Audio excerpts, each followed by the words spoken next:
जयपुर से, जहां पर विज्ञान भारती के विद्यार्थी विज्ञान मंथन रजिस्ट्रेशन की अंतिम तिथि 10 अक्टूबर को है। राजस्थान शिक्षा विभाग सीबीएसई भी निकाल चुका है विद्यालयों से रजिस्ट्रेशन सर्कुलर। सरकारी विद्यालयों, नवोदय और केंद्रीय विद्यालयों से करीब 10,000 से ज्यादा रजिस्ट्रेशन निकाले हैं। 10 अक्टूबर रजिस्ट्रेशन की अंतिम तिथि है।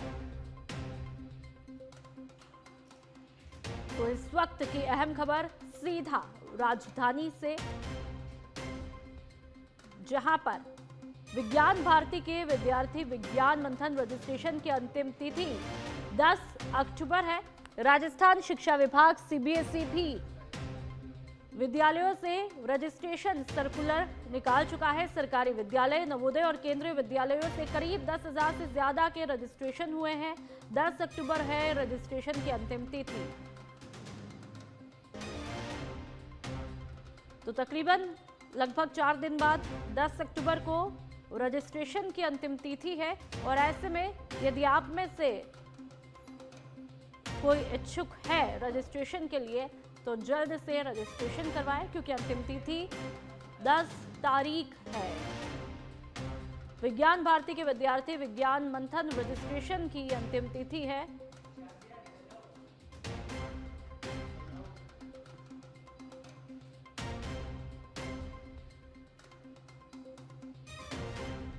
तो सरकारी विद्यालय, नवोदय और केंद्रीय विद्यालयों से करीब 10,000 से ऊपर के रजिस्ट्रेशन निकाले हैं। 10 अक्टूबर है रजिस्ट्रेशन की अंतिम तिथि।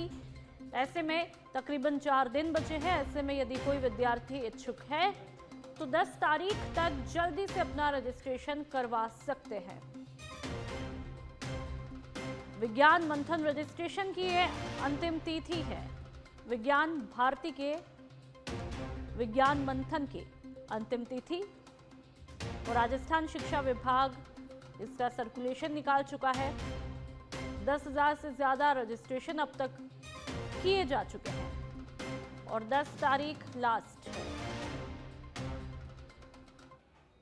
और आप झुंझुनू की बात करेंगे। सीएम भजनलाल शर्मा का 11 अक्टूबर को मंडरेला दौरा प्रस्तावित है। सीएम के साथ में केंद्रीय मंत्री यानी कि सीआर पाटिल का भी दौरा प्रस्तावित है। अधिकारियों ने सभा स्थल और पार्किंग व्यवस्थाओं का जायजा लिया। सीएम के दौरे से मंडरेला को कुंभाराम लिफ्ट कैनाल से जोड़ने की उम्मीद है। सीएम का दौरा क्षेत्र के विकास के लिए काफी शुभ संकेत है, ये बात राजेश दहिया ने कही।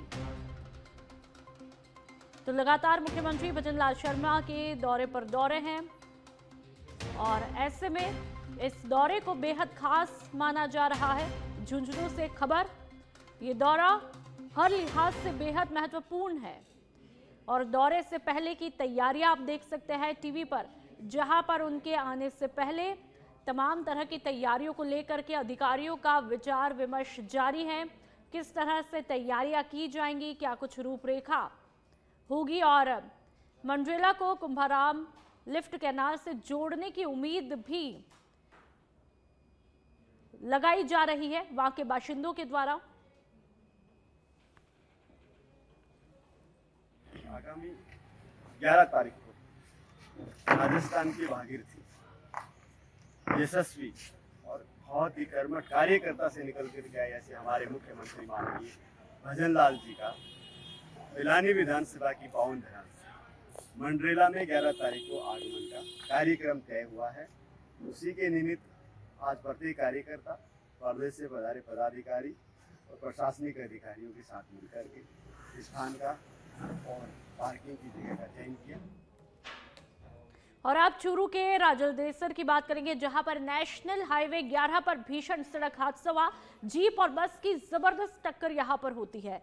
हादसे में एक व्यक्ति की मौत हुई है, गंभीर रूप से घायल है। गंभीर घायल को हायर सेंटर रेफर किया गया है। और तस्वीरें आप देख लीजिए, इन तस्वीरों को देखकर ही आप अंदाजा लगा सकते हैं कि हादसा कितना भयंकर रहा होगा। पूरी गाड़ी जो है यहां पर क्षतिग्रस्त हो जाती है और ऐसे में हादसे की भयावहता का अंदाजा साफ तौर पर लगाया जा सकता है। घायल को हायर सेंटर में रेफर किया है। रतनगढ़ से बीकानेर की तरफ बस जा रही थी, राजलदेसर से रतनगढ़ की तरफ जीप आ रही थी और इसी दौरान ये भयंकर हादसा होता है। राजकीय चिकित्सालय की मोर्चरी में शव को रखवाया गया है। तो तो एक व्यक्ति की दर्दनाक इस हादसे में मौत हो जाती है। कोटा के लटूरा गांव के प्राथमिक विद्यालय को लेकर के 2 माह पूर्व मुख्य ब्लॉक शिक्षा अधिकारियों के तहत स्थानांतरण का आदेश जारी किया था, लेकिन आज तक उसका संशोधित आदेश आया ही नहीं है। इसी के चलते स्कूल का संचालन अस्थायी रूप से हनुमान मंदिर परिसर में किया जा रहा है। प्रधानाध्यापिका आकांक्षा पंचोली का कहना है कि जब तक नया आदेश नहीं मिलता तब तक मंदिर में ही स्कूल चलाना मजबूरी है। मंदिर में श्रद्धालुओं की आवाजाही लगातार बनी रहती है, जिससे बच्चों की पढ़ाई पर गहरा असर भी पड़ता है। गांव वासियों ने शिक्षा विभाग से जल्द ही संशोधित आदेश जारी करने की मांग की है।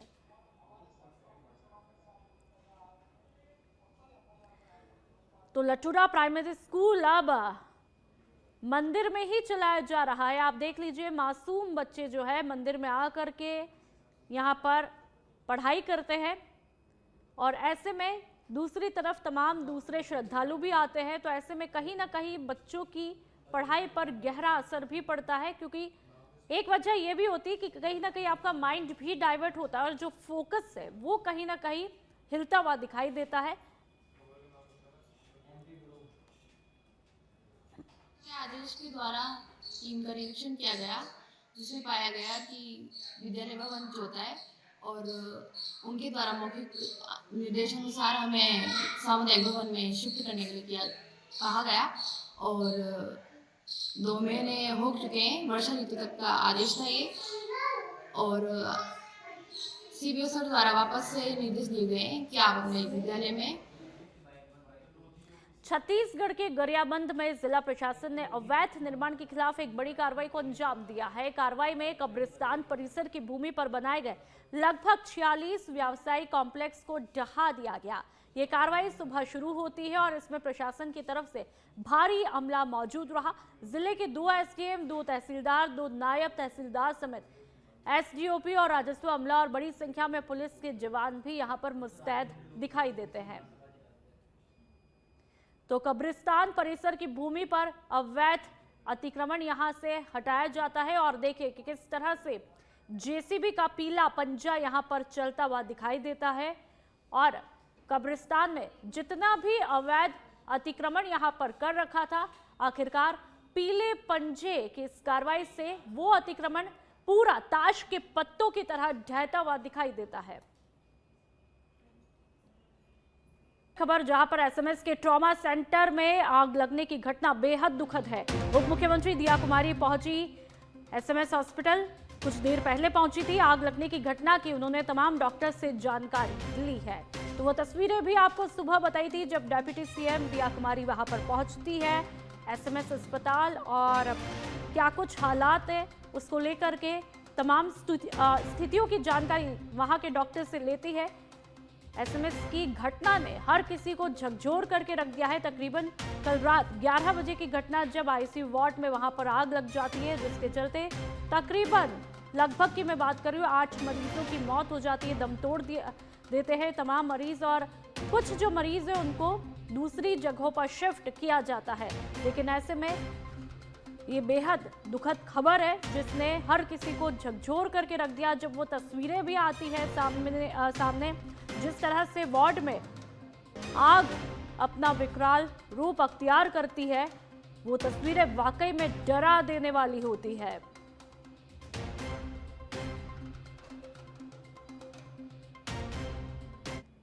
पाली के सुभाष नगर में जमीन विवाद को लेकर के जंग हुई है। कानाराम, उनका छोटा भाई दिनेश और श्रवण काम पर जाने के लिए घर से निकल रहे थे और इस दौरान मोहल्ले में ही रहने वाले उनके काका के लड़के लाठियां लेकर के आते हैं और उन पर हमला किया। इस दौरान दोनों पक्षों की तरफ से एक दूसरे पर पत्थरबाजी भी की जाती है। इस घटना में एक पक्ष घायल हुआ जिन्हें इलाज के लिए हॉस्पिटल ले जाया गया। इस मामले में पीड़ित पक्ष ने पुलिस पर समय पर एक्शन नहीं लेने का आरोप लगाया है। पीड़ित पक्ष की लक्ष्मी देवी ने बताया कि आरोपी पिछले कई दिनों से उन्हें दूसरे पक्ष द्वारा धमकियां दी जा रही थी, लेकिन पुलिस ने कोई एक्शन ही नहीं लिया। सीकर जिले के श्री माधोपुर में मूसलाधार बारिश ने शहर को पूरी तरह से जलमग्न कर दिया। अंडरपास और गलियां बारिश के पानी से लबालब भर गई, जिससे जनजीवन बुरी तरह से यहां पर प्रभावित हुआ। नगर पालिका के ड्रेनेज सिस्टम के फेल होने के कारण पंचावली फाटक के पास में एक स्कॉर्पियो गाड़ी पानी में ही डूब जाती है। चालक ने गाड़ी से कूद करके अपनी जान को बचाया। बारिश के कारण निचले इलाकों में 2 से 3 फुट तक पानी भर आया है। दुकानों और मकानों में भी पानी भर आया। तो आप ये तस्वीरें देखिए कि किस तरह से गाड़ी पूरी तरह से पानी में डूब जाती है। और अब बांसवाड़ा की बात करेंगे, जहां पर प्रदेश के विद्युत कर्मी अपने लंबित मांगों को लेकर के अब आर पार की तैयारी में है। विद्युत कर्मचारी संघ के पदाधिकारियों ने रैली निकाल करके जिला कलेक्ट्रेट पहुंच करके मुख्यमंत्री के नाम ज्ञापन सौंपा। कर्मचारियों ने सरकार और निगम प्रबंधन से संवाद स्थापित कर समस्याओं के समाधान की मांग की है। बताया ये गया कि पिछले कई दिनों से उपखंड स्तर पर धरना जारी है। जिला स्तर पर एकजुट होकर के कर्मचारियों ने सरकार को चेतावनी दी कि अगर जल्द समाधान नहीं किया जाता है तो 15 अक्टूबर से जोधपुर डिस्कॉम स्तर पर अनिश्चितकालीन आंदोलन भी शुरू किया जाएगा। हमारी मुख्य तो मांग तो इंटर डिस्कॉम ट्रांसफर है और ग्रेड पे 2400 जो कि पूरे राजस्थान में अभी तक जैसे जयपुर में लागू है निश्चित तरीके से, बाकी जोधपुर और अजमेर में नहीं है। तो हम ये चाहते हैं कि जैसे जयपुर के ताल्लुक में यहाँ पर भी दी जाए। तो बाकी जैसे हमारा हाउसिंग अलाउंस है, उसके बाद हमारे जैसे R2D अलाउंस है, और भी कुछ मांगे हैं जिनको लेकर आज पूरे राजस्थान में।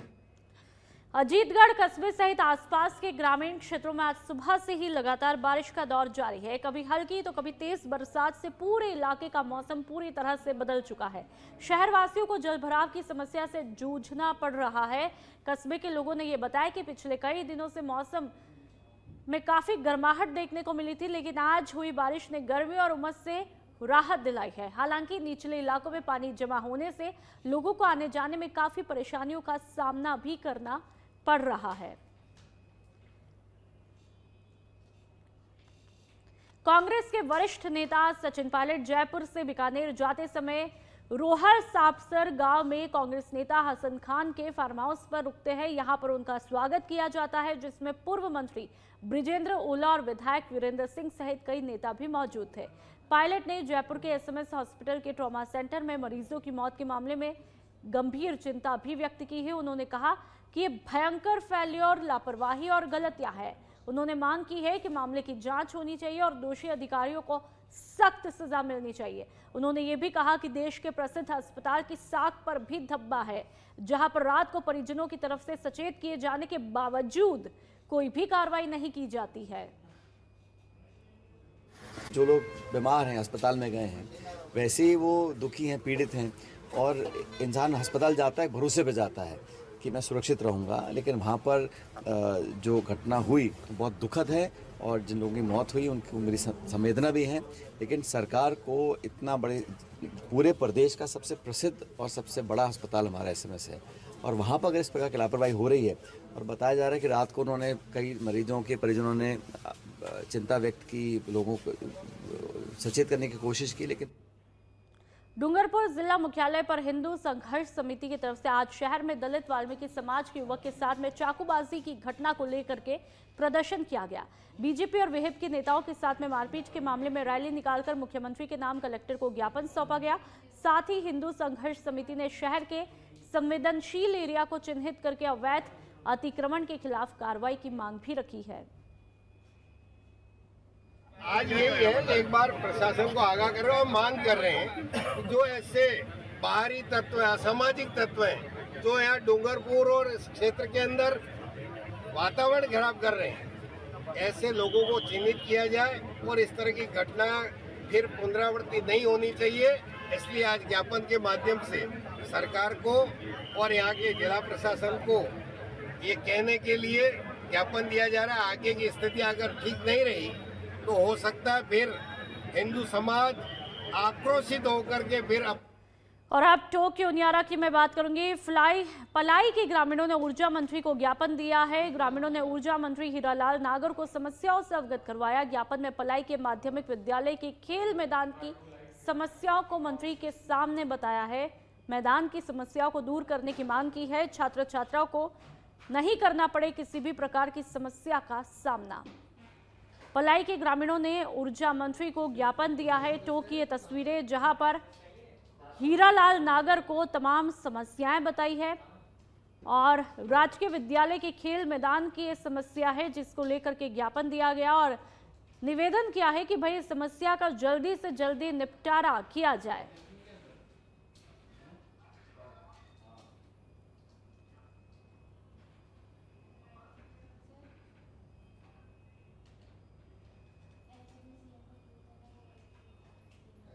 और चलिए अब आपको सीधा एसएमएस अस्पताल के ट्रॉमा सेंटर में जो अग्निकांड हुआ है उसको लेकर के डोटासरा क्या कुछ कह रहे हैं आपको सुनवाते हैं। गोविंद सिंह डोटासरा को सुन लीजिए। और कल जब आपने कर ली तो उसके बाद में आपका इन्वेस्टिगेशन क्या कह रहा है? उन 25 लोगों को जिन्होंने उस निहत्थे बच्चे को, जो पोस्टर फाड़ने में भी शामिल नहीं था, उस घटना में शामिल नहीं था, केवल एनएसयूआई के बच्चों के साथ खड़ा था, उसके साथ में जो भालों से और लाठियों से मारपीट की गई है, उनके खिलाफ आप कब एक्शन लेंगे? और इनको कोई गलत मुकदमे में आप ना फंसाएं और आरएसएस के इशारे पे राजस्थान के अंदर पुलिस काम ना करे। ये हमने सबने, जूली साहब, वरुण चौधरी जी हमारे राष्ट्रीय अध्यक्ष हैं एनएसयूआई के, ये आए हैं, एमएलए साहब हैं, आकम भाई है, अमित भाई है, रामकेश जी साहब हैं, एमपी साहब हैं, हमारे तमाम लोग साथ में आए हैं। तो ये हम डीजीपी का क्या रुख रहा है इस पूरे मसले पे? आपकी बात कितनी सुनी गई? डीजीपी देखने में सज्जन है, एक्शन क्या लेंगे उसके ऊपर हम मूल्यांकन करेंगे। उन्होंने हमें कहा है कि हमने एफआईआर लॉन्च की है, मैंने कहा 6 दिन बाद में की है, लेकिन आप अगर आप आरएसएस के लोगों ने जिन्होंने मारपीट की उनको गिरफ्तार करेंगे तब तो हम मानेंगे आज निष्पक्ष हो, नहीं तो फिर वन वे ही चल रहा है ये सारा।